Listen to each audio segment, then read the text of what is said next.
So, the next thing to happen on NXT, we get to the next segment of the night. But before we talk about that segment inside the ring, we got to talk about a segment that happened backstage. So yeah, we see the NXT champion Obafemi getting interviewed backstage, and Obafemi was talking about how he does not have to give Trick Williams anything at all, because he was getting asked questions and all that stuff. And then he says that that Trick Williams got to deal with his own stuff tonight. So yeah, that's what he was talking about there. But then he was talking about how Austin Theory and Grayson Waller's not even on his level. So yeah, that's what Obafemi was talking about there. But then after we get to the next segment of the night where we see the NXT Heritage Cup champion, Lexis King, he is standing inside the ring, and pretty much he started going back to his old ways, pretty much talking about how he don't respect anybody and all that stuff, and talking about how he don't need to take anybody's advice like William Regal or Ryan Leaf's advice or anybody like that. And he was talking about how Ryan Leaf is an NFL reject and all that. How he definitely don't need to take his advice.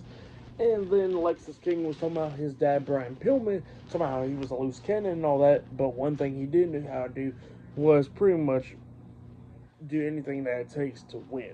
So yeah, that's what he was talking about there, how he didn't know his father and all that stuff, but he knew that one thing about him.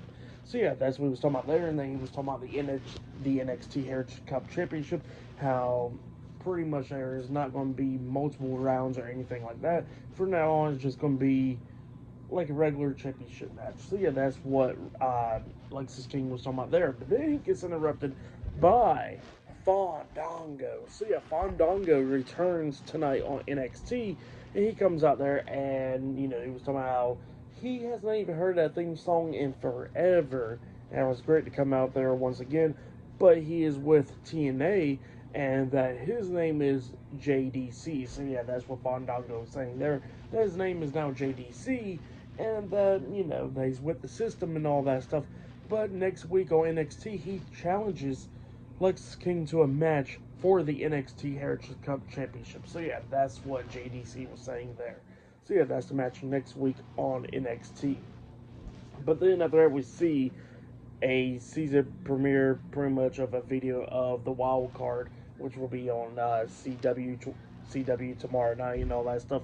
And then we see the NXT North America champion Tony D'Angelo with the D'Angelo family backstage, watching all this stuff backstage. And then we're somehow he's going to be the Dawn of Hollywood and all that stuff since he's in the show. And that Stacks was getting all upset with them, talking about like, oh, this is what Izzy Dane was talking about and all that stuff, and talking about how Tony D'Angelo couldn't be there for his match a couple of weeks ago. And then Tony D'Angelo was like, what's your problem? And then Stacks was talking about, I was just busting your balls. And then D'Angelo was talking about how Stacks needs to focus on his match against Rich Holland tonight. So yeah, that's what happened there.